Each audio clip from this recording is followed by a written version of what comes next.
que precisamente ya inicia a hacer una campaña de desprestigio y tendríamos que abordar ese asunto con más seriedad para abordar lo que sucede con la vacuna patria. Saludo de viva voz a Daniel Torres.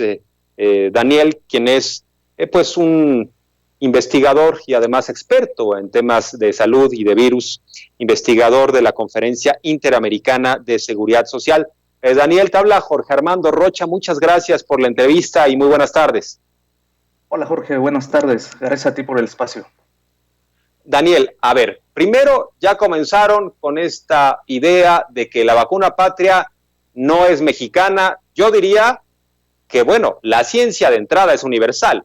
Es algo así como absurdo pensar que tiene patente, ¿no? O sea, el método científico, ¿no? Ay, es que es ruso, norteamericano. No. Evidentemente, la ciencia se compone de avances de diversos científicos. La ciencia se nutre de diferentes experiencias, ¿no? Y de hecho, que ya se critique que la vacuna patria no es mexicana, de entrada es cuestionable. Pero a ver, explícanos, ¿por qué te parece a ti que hay quienes ya empiezan a desprestigiar la vacuna de entrada diciendo no es mexicana la vacuna patria, no tiene mérito lo que se está haciendo en nuestro país? Creo que es parte de lo que hemos visto durante este último año a raíz de la crisis sanitaria que enfrentamos como país. Desde los primeros días que sabíamos iba a llegar esta pandemia, se empezó a montar toda una campaña de desprestigio contra nuestras autoridades sanitarias y luego contra tanto el que encabeza el gobierno federal, que es el presidente Andrés Manuel, y junto con su equipo de expertos en salud, ¿no? Y donde el vocero que ya sabemos es el doctor Hugo López-Gatell. Ese es el primer punto. Y todos los comunicados, las estrategias que se han planteado, creo que siempre han ido en ese sentido por parte de la gente que se opone a la actual administración. Entonces, eso se veía venir, ¿no? Ya se ha vuelto predecible que cualquier movimiento que de parte del gobierno se haga para tratar de responder ante la crisis, se va a modificar la conversación pública. Así sea a través de mentiras, de voceros que no tienen en realidad mucha experiencia en los temas, pero el chiste es meter ruido al debate. Entonces, ahora es lo que vemos con la vacuna. Como tú lo mencionas, la ciencia pues es universal, claro. Eso ya es algo común, ¿no? Pero lo que ocurre aquí es buscar la forma de decir, no crean lo que les están diciendo de parte del gobierno porque no es así. Los están engañando, les están queriendo ver la cara y nosotros que somos los expertos, ¿no? Porque muchas veces así se ve gente de la academia como a sí misma, a pesar de que no tenga ningún gramo de experiencia en el área, se intenta colocar de esa manera. Entonces, no tardaron ni una hora después del anuncio de la vacuna cuando empezaron a montar toda una campaña de desprestigio que me parece es peligrosa también, ¿no? Porque al final el esfuerzo de buscar una solución a la crisis por la COVID-19, pues ya sabemos es multidisciplinaria, pero lo más eficiente pues es la vacunación. Entonces, me parece que es temerario intentar hacer algo así. Daniel, ¿por qué dirías que esta vacuna sí es producto de un esfuerzo científico mexicano, la vacuna patria? Mira, hay dos aspectos importantes a resaltar. El primero es que la ciencia, ¿no? Tiene un complejo de participación a nivel global. Entonces, muchas veces no todos los países tienen la capacidad para hacer todo desde cero. Sin embargo, lo que sí es importante es que cuando tú tomas ya tecnología utilizada antes y probada, es capaz de poderse trasladar a otros lugares para de ahí empezar a generar tu propio conocimiento o desarrollo tecnológico y científico, que creo que es lo que se está haciendo. Aquí de repente se dijo, bueno, es que este es un virus que se desarrolló en un laboratorio en una empresa que es Mount Sinai en Nueva York y pues nosotros nada más llegamos y le pusimos un nombre diferente, cosa que es un poco tergiversado, porque en realidad lo que se está haciendo es adquirir un vector, ¿no? viral, que es con el que se utiliza digamos que es la base con la cual nosotros vamos a empezar a utilizar esta tecnología para buscar una producción de una vacuna, y ya con un esfuerzo a través, encabezado por CONACYT y diferentes instituciones, tanto públicas como privadas, se está montando ya todo el proceso tanto de la fase preclínica, que ha dado buenos resultados, y lo que vamos a empezar a hacer en estos meses, que son las fases clínicas, ¿no? Que es lo que conocemos con otras vacunas que se han hecho. Entonces me parece que es el componente. México sí está haciendo una plataforma inmunológica que es como tal un desarrollo vacunal, por eso se le conoce así, y que viene montado de una tecnología desarrollada en otro país. Pero eso no le resta importancia y mérito a lo que nosotros estamos haciendo. Además de que también intenta colocar una cuestión importante que creo que se ha perdido un poco de vista en estos meses con tanta información que nos bombardea a diario, y es que las farmacéuticas, ¿no?, a pesar del poderío económico y político que tienen en el mundo, se han visto rebasadas por la crisis. Tanto es así que son muy pocos los países que tienen vacunas y que se están aplicando. Entonces creo que es parte de esa necesidad que México, ¿no?, después de verse en el abandono por más de 40 años en temas de ciencia y tecnología, haciendo mucha simulación, hoy se está intentando revertir esa política, y creo que es lo que no le gusta a ciertos sectores de la élite académica y política en este país.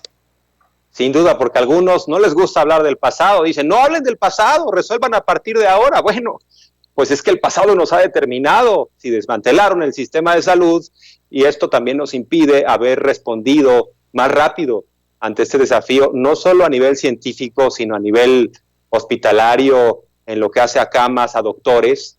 Bueno, pues ni modo que el presidente no diga cómo le dejaron las cosas, el tiradero.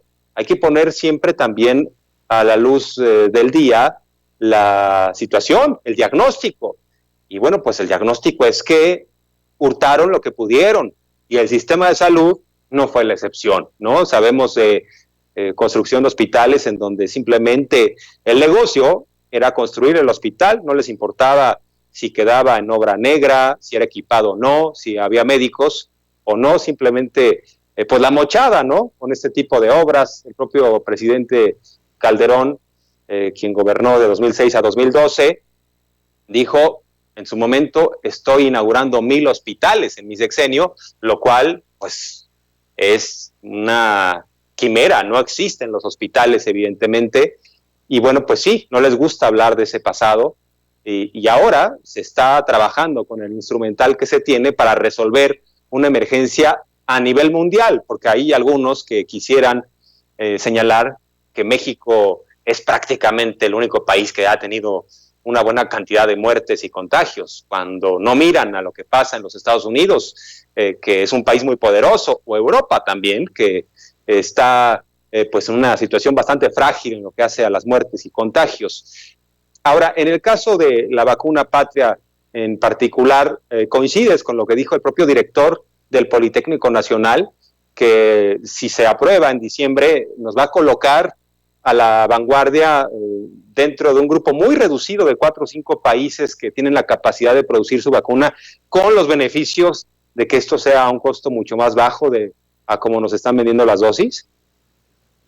Sí, coincido plenamente. Creo que esa es la apuesta de este gobierno, que es algo que viene haciendo prácticamente desde los primeros meses en el poder, que es tratar de revertir precisamente todas esas políticas de despojo y de dárselo solo a unos cuantos.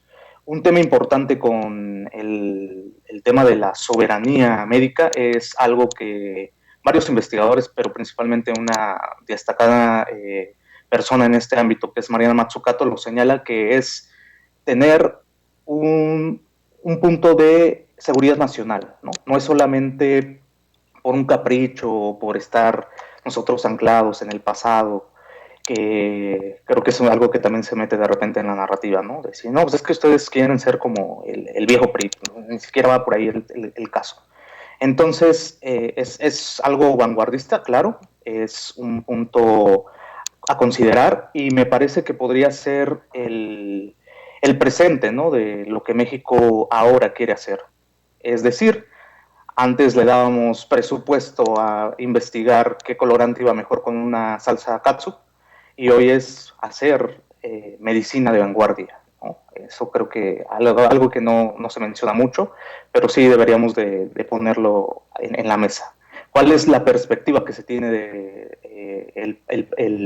los gobiernos anteriores que nunca lograron realmente impactar en el bienestar de la sociedad buscando hacer ciencia de punta y solamente generar una especie de cacicazgos, ¿no? En ciertos sectores de la ciencia y la academia, que hoy, por eso mismo, creo que también se está viendo ahí esa disputa fuerte entre lo que la nueva directora del CONOCYT intenta hacer y que no se toma tan bien en este momento. Daniel, ahora bien, esta vacuna patria obviamente tiene que pasar las 3 fases de sus ensayos clínicos. Se espera que para diciembre pueda estar lista. Y la pregunta es, ¿te la pondrías? Porque yo leo en el chat que hay quienes dicen, yo sí me pondría la vacuna patria, pero a su vez va avanzando en un sector esta campaña de desprestigio en donde dicen, no, yo la vacuna mexicana ni loco, si no me pongo la rusa o la china, menos la mexicana, no va a servir de nada. En esta lógica del síndrome del conquistado, ¿no? Y del malinchista, aquel que dice, bueno, que todo lo que se genera en México no funciona. ¿Tú te pondrías la vacuna patria una vez que avance las fases y que sea aprobada de emergencia, como todo indica? Claro, yo no le vería ningún problema, ¿no? De hecho, por el tiempo que más o menos se piensa, por la proyección científica de los ensayos clínicos, que más o menos sería en diciembre, es muy probable que a un sector de nuestra población se le empiece a administrar esta vacuna, ¿no? Que es ya la población más joven, bueno, me refiero a un sector de entre 20 a 35 años. Entonces no hay que tenerle miedo, creo que ha sido también otra campaña que se ha montado, como tú mencionas, no, que la vacuna rusa, que la vacuna china, estas no sirven, y cosa que es completamente falso.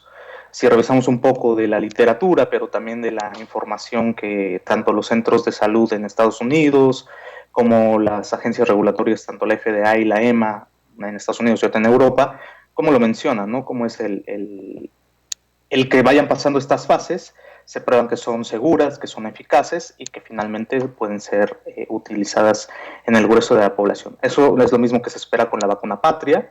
Creo que vamos a llegar a ese punto y yo creo que incluso hasta los que no están muy de acuerdo con este desarrollo vacunal, pues serán bien recibidos para que la tengan en su organismo. Al final se trata de tener vacunas, porque ese es el punto medular de esta nueva estrategia, ¿no? Entonces, si se prueba que son en todas las fases clínicas seguras, eficaces, entonces no le veo ningún problema para que la utilicemos. Daniel, estamos ya en el cierre del programa. Déjame abrir otro